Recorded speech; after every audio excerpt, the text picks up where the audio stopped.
ओम नमो भगवते वासुदेवाय नमः। प्रिय भक्तजनों, आज बृहस्पतिवार के दिन आप बृहस्पति देव की बड़ी ही दुर्लभ कथा सुनेंगे। इस कथा को सुनने से भक्तों की सभी मनोकामनाएं भगवान बृहस्पति देव की कृपा से पूर्ण हो जाती है। तो आइए बड़ी ही श्रद्धा और प्रसन्नचित मन से इस कथा को सुनते हैं। भारतवर्ष में एक प्रतापी और दानी राजा राज करता था। वह नित्य गरीबों और ब्राह्मणों की सहायता करता था। यह बात उसकी रानी को अच्छी नहीं लगती थी। वह ना ही गरीबों को दान देती, ना ही भगवान का पूजन करती थी और राजा को भी दान देने से मना किया करती थी। एक दिन राजा शिकार खेलने वन को गए थे तो रानी महल में अकेली थी। उसी समय बृहस्पति देव साधु वेश में राजा के महल में भिक्षा के लिए आए और भिक्षा मांगी। रानी ने भिक्षा देने से इनकार कर दिया और कहा, हे साधु महाराज, मैं तो दान पुण्य से तंग आ गई हूँ। मेरा पति सारा धन लुटाते रहते हैं। मेरी इच्छा है कि हमारा धन नष्ट हो जाए, फिर ना रहेगा ना बांस ना बजेगी बांसुरी। साधु ने कहा, देवी तुम तो बड़ी ही विचित्र हो। धन संतान तो सभी चाहते हैं, पुत्र और लक्ष्मी तो पापी के घर भी होने चाहिए।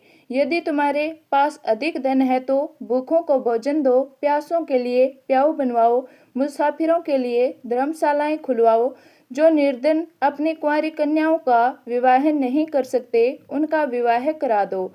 ऐसे और कई काम हैं जिनके करने से तुम्हारा यश लोक परलोक में फैलेगा।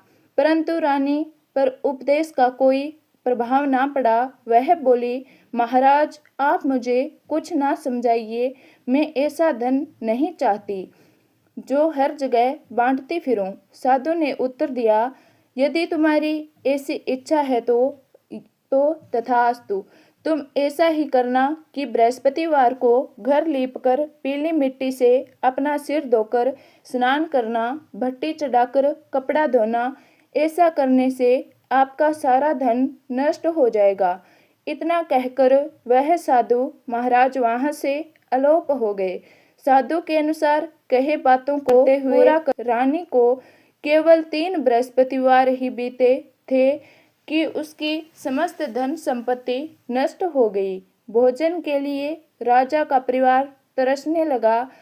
तब एक दिन राजा ने रानी से बोला, हे रानी, तुम यहीं रहो, मैं दूसरे देश को जाता हूँ, क्योंकि यहाँ पर सभी लोग मुझे जानते हैं, इसीलिए मैं कोई छोटा कार्य नहीं कर सकता। ऐसा कहकर राजा प्रदेश चला गया। वह वहां जंगल से लकड़ी काट कर लाता और शहर में बेचता। इस तरह वह अपना जीवन व्यतीत करने लगा। इधर राजा के प्रदेश जाते ही रानी और दासी दुखी रहने लगी। एक बार जब रानी और दासी को 7 दिन तक बिना भोजन के रहना पड़ा तो रानी ने अपनी दासी से कहा, हे दासी, पास ही के नगर में मेरी बहन रहती है। वह बड़ी धनवान है। तू उसके पास जा और कुछ लेकर आ, ताकि थोड़ी बहुत गुजर बसर हो जाए। दासी रानी के बहन के पास गई। उस दिन गुरुवार था और रानी की बहन उस समय बृहस्पतिवार व्रत की कथा सुन रही थी। दासी ने रानी की बहन को अपनी रानी का संदेश दिया, लेकिन रानी की बड़ी बहन ने कोई उत्तर नहीं दिया। जब दासी को रानी की बहन से कोई उत्तर नहीं मिला तो वह बहुत ही दुखी हुई और उसे क्रोध भी आया। दासी ने वापस आकर रानी को सारी बात बता दी। सुनकर रानी ने अपने भाग्य को कोसा। उधर रानी की बहन ने सोचा कि मेरी बहन की दासी आई थी, परंतु मैं उससे नहीं बोली, इससे वह बहुत दुखी हुई होगी। कथा सुनकर और पूजा समाप्त करके वह अपनी बहन के घर आई और कहने लगी, हे बहन, मैं बृहस्पतिवार की व्रत कर रही थी। तुम्हारी दासी मेरे घर आई थी। परंतु जब तक कथा होती है तब तक ना तो उठते हैं ना ही बोलते हैं, इसीलिए मैं नहीं बोली। कहो दासी क्यों आई थी? रानी बोली, बहन तुमसे क्या छिपाऊं, हमारे घर में खाने तक को अनाज नहीं था। ऐसा कहते कहते रानी की आंखें भर आई। उसने दासी समेत पिछले 7 दिनों से भूखे रहने तक की बात अपनी बहन को विस्तार से सुना दी। रानी की बहन बोली, देखो बहन, भगवान बृहस्पति देव सबकी मनोकामनाओं को पूर्ण करते हैं। देखो शायद तुम्हारे घर में अनाज रखा हो। पहले तो रानी को विश्वास नहीं हुआ, पर बहन के आग्रह करने पर उसने अपने दासी को अंदर भेजा तो उसे सचमुच अनाज से भरा एक घड़ा मिल गया। यह देखकर दासी को बड़ी हैरानी हुई। दासी रानी से कहने लगी, हे रानी, जब हमको भोजन नहीं मिलता तो हम व्रत ही तो करते हैं, इसीलिए क्यों ना इनसे व्रत और कथा की विधि पूछ ली जाए ताकि हम भी व्रत कर सकें। तब रानी ने अपनी बहन से बृहस्पतिवार बताया। बृहस्पतिवार के व्रत में चने की दाल और मुनका से विष्णु भगवान का केले के जड़ में पूजन करें तथा दीपक जलाएं, व्रत कथा सुने और पीला भोजन ही करें। इससे बृहस्पति देव प्रसन्न होते हैं। व्रत और पूजन की विधि बताकर रानी की बहन अपने घर लौट गई। 7 दिन बाद जब गुरुवार आया तो रानी और दासी ने व्रत रखा।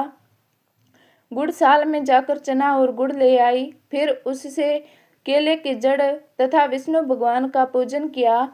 अब पीला भोजन कहाँ से आए, बात को लेकर दोनों बहुत दुखी थी, क्योंकि उन्होंने व्रत रखा था, इसीलिए बृहस्पति देव उनसे प्रसन्न थे। इसीलिए वे एक साधारण व्यक्ति का रूप धारण कर 2 थालों में सुंदर पीला भोजन दासी को दे गई। भोजन पाकर दासी प्रसन्न हुई और फिर रानी के साथ मिलकर भोजन ग्रहण किया। उसके बाद वे सभी गुरुवार को व्रत और पूजन करने लगी। बृहस्पति भगवान की कृपा से उसके पास फिर धन संपत्ति आ गई, परंतु रानी फिर से पहले की तरह आलस्य करने लगी। तब दासी बोली, देखो रानी, तुम पहले भी इसी प्रकार आलस्य करती थी, तुम्हें धन रखने में कष्ट होता था, इस कारण सभी धन नष्ट हो गया, और अब जब भगवान बृहस्पति की कृपा से धन मिला है तो तुम्हें फिर से आलस्य होता है। रानी को समझाते हुए दासी कहती है कि बड़ी मुश्किलों के बाद हमने यह धन पाया है, इसीलिए हमें दान पुण्य करना चाहिए, भूखे मनुष्यों को भोजन कराना चाहिए और धन को शुभ कार्यों में खर्च करना चाहिए, जिससे हमारे कुल का यश बढ़ेगा, स्वर्ग की प्राप्ति होगी और पितृ प्रसन्न होंगे। दासी की बात मानकर रानी अपना धन शुभ कार्यों में खर्च करने लगी, जिससे पूरे नगर में उसका यश फैलने लगा। एक दिन राजा दुखी होकर जंगल में एक पेड़ के नीचे आसन जमाकर बैठ गया। वह अपनी दशा को याद करके व्याकुल होने लगा। उस दिन बृहस्पतिवार का दिन था। एकाएक उसने देखा कि एक निर्जन वन में एक साधु प्रकट हुए। वह साधु वेश में स्वयं बृहस्पति देवता थे। लकड़हारे के सामने आकर बोले, हे लकड़हारे, इस सुनसान जंगल में तू चिंता मगन क्यों बैठा है? हाथ जोड़कर प्रणाम किया और उत्तर दिया, महात्मा जी, आप सब कुछ जानते हैं, मैं क्या कहूँ? यह कहकर रोने लगा और साधु को अपनी आत्मकथा सुनाई। महात्मा जी ने कहा, तुम्हारी स्त्री ने बृहस्पति के दिन बृहस्पति भगवान का निरादर किया है, जिसके कारण रुष्ट होकर उन्होंने तुम्हारी यह दशा कर दी। अब तुम चिंता को दूर करके मेरे कहने पर चलो तो तुम्हारे सब कष्ट दूर हो जाएंगे और भगवान पहले से भी अधिक संपत्ति देंगे। तुम बृहस्पति के दिन कथा किया करो। 2 पैसे के चने मुनका लाकर उसका प्रसाद बनाओ और शुद्ध जल से लोटे में शक्कर मिलाकर अमृत तैयार करो। कथा के पश्चात अपने सारे परिवार और सुनने वाले प्रेमियों में अमृत व प्रसाद बांटकर आप भी ग्रहण करो। ऐसा करने से भगवान तुम्हारी सब मनोकामनाएं पूरी करेंगे। साधु के ऐसे वचन सुनकर लकड़हारा बोला, प्रभु, मुझे लकड़ी बेचकर इतना पैसा नहीं मिलता जिससे भोजन के उपरांत कुछ बचा सकूं। मैंने रात्रि में अपने स्त्री को व्याकुल देखा है। मेरे पास कोई साधन नहीं जिससे उसका समाचार जान सकूं। फिर मैं कौन सी कहानी कहूँ, यह भी मुझको मालूम नहीं। साधु ने कहा, हे राजा, मन में भगवान के पूजन व्रत का निश्चय करो। वे समय तुम्हारे लिए कोई राह बना देंगे। बृहस्पतिवार के दिन तुम रोजाना की तरह लकड़ियां लेकर शहर में जाना। तुम्हें रोज से 2 गुना धन मिलेगा जिससे तुम भली भांति भोजन कर लोगे तथा बृहस्पति देव की पूजा का सामान भी आ जाएगा। जो तुमने बृहस्पतिवार की कहानी के बारे में पूछा है वह इस प्रकार से है कि हे राजन, प्राचीन काल में एक बहुत ही निर्धन ब्राह्मण था। उसकी कोई संतान ना थी। वह नित्य पूजा पाठ किया करता था। उसकी स्त्री ना स्नान करती थी ना किसी देवता का पूजन करती थी। इस कारण ब्राह्मण देवता बहुत दुखी रहते थे। भगवान की कृपा से ब्राह्मण के यहाँ एक कन्या उत्पन्न हुई। कन्या बड़ी होने लगी। प्रातः स्नान करके वह भगवान विष्णु का जप करती। बृहस्पतिवार का व्रत भी करने लगी। पूजा पाठ समाप्त कर पाठशाला जाती तो अपनी मुट्ठी में जौ भर के ले जाती और पाठशाला के मार्ग में डालती जाती। लौटते समय वह जो श्रवण के हो जाते तो उनको बेचकर घर ले आती। एक दिन वह बालिका सूप में उस सोने के जौ को फटकार कर साफ कर रही थी। तभी उसकी माँ ने देखा और कहा कि बेटी, सोने के जौ को फटकने के लिए सोने का सूप भी होना चाहिए। दूसरे दिन गुरुवार था। कन्या ने व्रत रखा और बृहस्पति देव से सोने का सूप देने की प्रार्थना की। बृहस्पति देव ने उसकी प्रार्थना स्वीकार कर ली। रोजाना की तरह वह कन्या जौ फैलाती हुई पाठशाला चली गई। पाठशाला से लौटकर जब वह जौ बीन रही थी तो बृहस्पति देव की कृपा से उसे सोने का सूप मिला। उसे वह घर ले आई और उससे जौ साफ करने लगी, परंतु उसकी माँ का वही ढंग रहा। एक दिन की बात है, कन्या सोने के सूप में जब जौ साफ कर रही थी, उसी समय उस नगर का राजकुमार वहां से निकला। कन्या के रूप में उस कार्य को देखकर वह उस पर मोहित हो गया और राजमहल में आकर वह भोजन तथा जल त्याग कर उदास होकर लेट गया। राजा को जब राजकुमार द्वारा अन्न जल त्यागने का समाचार ज्ञात हुआ तो अपने मंत्री के साथ वह अपने पुत्र के पास गया और पूछा कि हे पुत्र, तुम्हें किस बात का दुख है, तुम्हें क्या चाहिए? तो उसने कहा, हे पिताजी, मुझे एक कौन है, कहाँ है, मुझे बताओ। तो राजकुमार ने राजा को उस लड़की के घर का पता भी बता दिया। मंत्री उस लड़की के घर गया। मंत्री ने ब्राह्मण के समक्ष राजा की ओर से निवेदन किया। कुछ ही दिन बाद ब्राह्मण की कन्या का विवाह राजकुमार के साथ संपन्न हो गया। कन्या के घर से जाते ही ब्राह्मण के घर में पहले की भांति गरीबी का निवास हो गया। एक दिन दुखी होकर ब्राह्मण अपनी पुत्री से मिलने गए। बेटी ने पिता की अवस्था को देखा तो अपनी माँ का हाल पूछा। ब्राह्मण ने सभी हाल कह सुनाया। कन्या ने बहुत सा धन देकर अपने पिता को विदा कर दिया। लेकिन कुछ दिन बाद फिर वही हाल हो गया।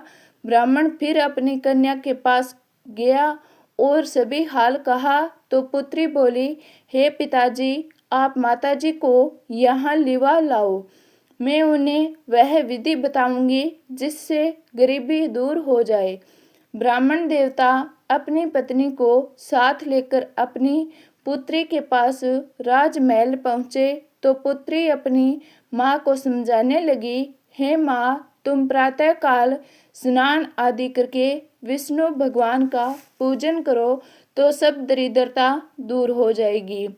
परंतु उसकी माँ ने उसकी एक भी बात नहीं मानी। वह प्रातःकाल उठकर अपनी पुत्री की बची जूठन को खा लेती थी। एक दिन उसकी पुत्री को बहुत गुस्सा आया। उसने अपनी माँ को एक कोठरी में बंद कर दिया। प्रातः उसे स्नान आदि करा के पूजा पाठ करवाया तो उसकी माँ की बुद्धि ठीक हो गई। उसके बाद वह नियम से पूजा पाठ करने लगी और प्रत्येक बृहस्पतिवार को व्रत करने लगी। इस व्रत के प्रभाव से मृत्यु के बाद वह स्वर्ग को गई। वह ब्राह्मण भी सुखपूर्वक इस लोक का सुख भोग कर स्वर्ग को प्राप्त हुआ। इस तरह कहानी कहकर साधु बने बृहस्पति देव वहां से लोप हो गए। धीरे धीरे समय व्यतीत होने पर फिर बृहस्पतिवार का दिन आया। राजा जंगल से लकड़ी काटकर शहर में बेचने गया। उसे उस दिन और दिनों से अधिक धन मिला। राजा ने चना गुड़ आदि लाकर बृहस्पतिवार का व्रत किया। उस दिन से उसके सभी क्लेश दूर हो गए। परंतु जब अगले बृहस्पतिवार का दिन आया तो वह बृहस्पतिवार का व्रत करना भूल गया। इस कारण बृहस्पति भगवान नाराज हो गए। उस दिन उस नगर के राजा ने विशाल यज्ञ का आयोजन किया था तथा अपने समस्त राज्य में घोषणा करवा दी कि सभी मेरे यहाँ भोजन करने आए, किसी के घर चूल्हा ना जगे। इस आज्ञा को जो नहीं मानेगा उसको फांसी दे दी जाएगी। राजा की आज्ञा अनुसार राज्य के सभी वासी राजा के भोजन में सम्मिलित हुए, लेकिन लकड़हारा कुछ देर में पहुंचा। इसीलिए राजा उसको अपने साथ महल में ले गए। जब राजा लकड़हारे को भोजन करा रहे थे तो रानी की दृष्टि उस खूंटी पर पड़ी जिस पर उसका हार लटका हुआ था। उसे हार खूंटी पर लटका दिखाई नहीं दिया। रानी को निश्चय हो गया कि मेरा हार इस लकड़हारे ने चुरा लिया है।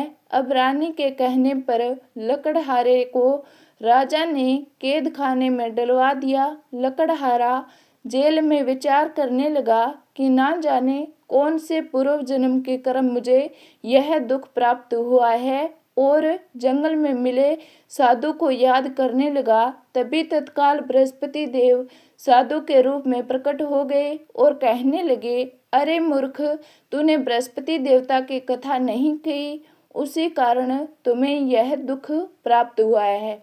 अब चिंता मत कर, बृहस्पतिवार के दिन जेल खाने के दरवाजे पर तुझे 4 पैसे पड़े मिलेंगे। उनसे तू बृहस्पतिवार की पूजा करना तो तेरे सभी कष्ट दूर हो जाएंगे। अगले बृहस्पतिवार को उसे जेल के द्वार पर 4 पैसे मिले। राजा ने पूजा का सामान मंगवाकर कथा कही, प्रसाद बांटा। ऐसा करने से बृहस्पति देव बहुत ही प्रसन्न हुए और उसी रात्रि में बृहस्पति देव ने उस नगर के राजा को स्वप्न में कहा, हे राजा, तूने जिसे जेल में बंद किया है उसे कल छोड़ देना। वह किसी अन्य देश का राजा है, वह निर्दोष है। राजा प्रातःकाल उठा और खूंटी पर टंगा हार देखकर लकड़हारे को बुलाकर क्षमा मांगी तथा राजा के योग्य सुंदर वस्त्र आभूषण भेंट कर उसे विदा किया। बृहस्पति देव की आज्ञा अनुसार राजा अपने नगर को चल दिया। राजा जब अपने नगर के निकट पहुंचा तो उसे बड़ी ही आश्चर्य हुआ। नगर में पहले से अधिक बाग, तालाब, कुएं तथा बहुत सी धर्मशालाएं, मंदिर आदि बन गई थी। राजा ने पूछा, यह किसका बाग और धर्मशाला है? तब नगर के सब लोग कहने लगे, यह सब रानी और बांदी के हैं। तो राजा को आश्चर्य हुआ और क्रोध भी आया। जब रानी ने यह समाचार सुना तो वह कि राजा आ रहे हैं, तो उसने बांदी से कहा, दासी देख, राजा हमको कितनी बुरी हालत में छोड़ गए थे। हमारी ऐसी हालत देखकर वह लौट ना जाए, इसीलिए तू दरवाजे पर खड़ी हो जा। आज्ञा अनुसार दासी दरवाजे पर खड़ी हो गई। राजा आए तो उन्हें अपने साथ लेवा लाई।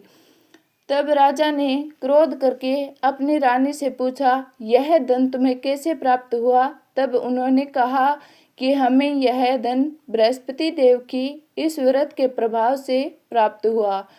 यह सुनकर राजा बड़े ही प्रसन्न हुए। राजा ने निश्चय किया कि 7 रोज बाद तो सभी बृहस्पति देव का पूजन करते हैं, परंतु मैं प्रतिदिन दिन में 3 बार कहानी तथा रोज व्रत किया करूँगा। अब हर दिन राजा के दुपट्टे में चने की दाल बंधी रहती तथा दिन में 3 बार कहानी कहता। एक रोज राजा ने विचार किया कि चलो अपनी बहन के यहाँ हो आवें। इस तरह निश्चय कर राजा घोड़े पर सवार हो अपनी बहन के यहाँ चले गए। मार्ग में उसने देखा कि कुछ आदमी एक मुर्दे को लिए जा रहे हैं, तो उन्हें रोककर राजा कहने लगा, अरे भाइयों, मेरी बृहस्पति देव की कथा सुन लो। वे बोले, लो, हमारा तो आदमी मर गया है, इसको अपनी कथा की पड़ी है। परंतु कुछ आदमी बोले, अच्छा कहो, हम तुम्हारी भी कथा भी सुनेंगे। राजा ने चने की दाल निकाली और जब कथा आदि हुई कि मुर्दा हिलने लग गया और जब कथा समाप्त हो गई तो राम राम करके मनुष्य उठ खड़ा हो गया। आगे मार्ग में राजा को एक किसान खेत में हल चलाता मिला। राजा ने उसे देख और उससे बोले, अरे भैया, तुम मेरी बृहस्पतिवार की कथा सुन लो।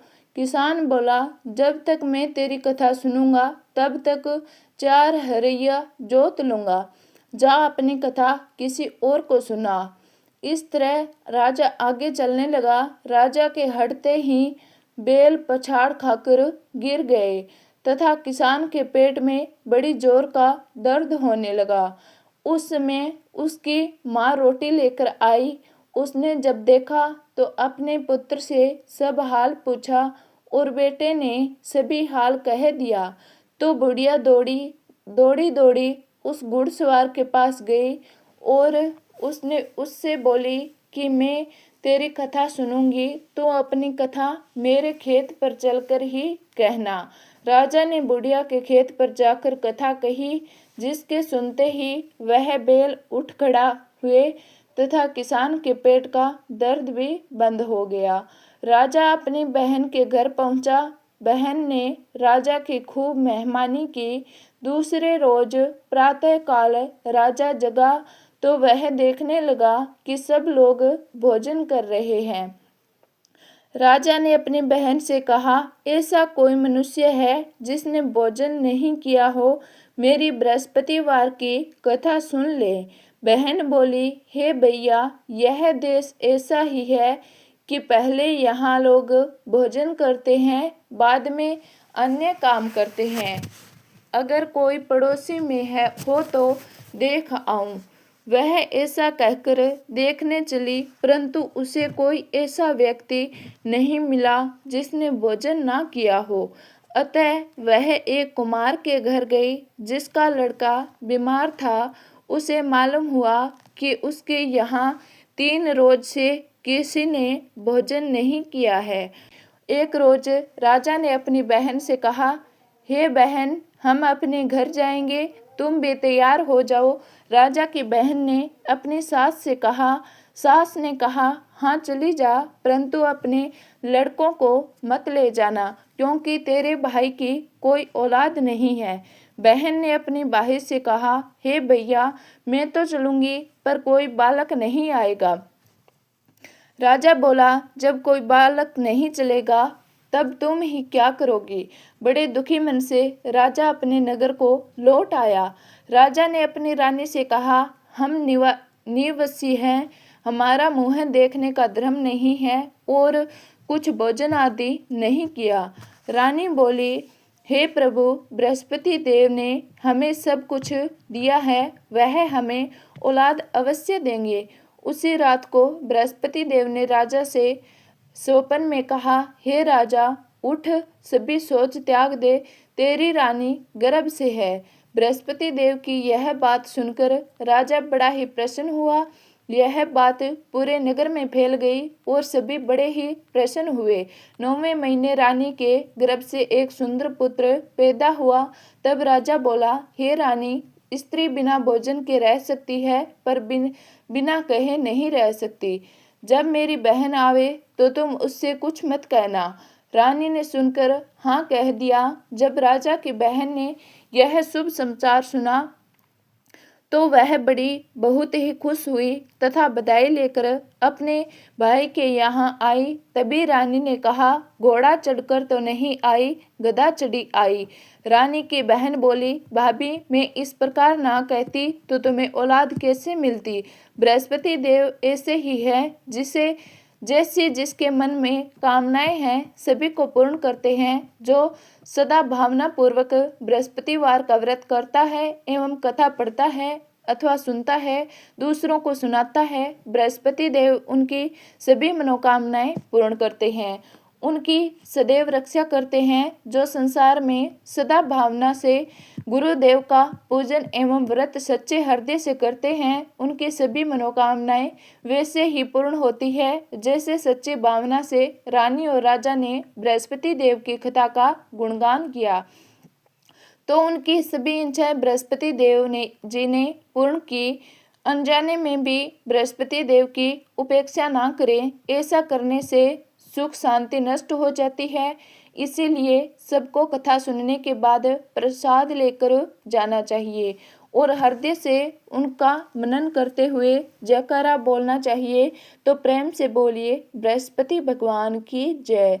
प्रिय भक्तगणों, अंत में अब आइए सुनते हैं बृहस्पति देव की आरती।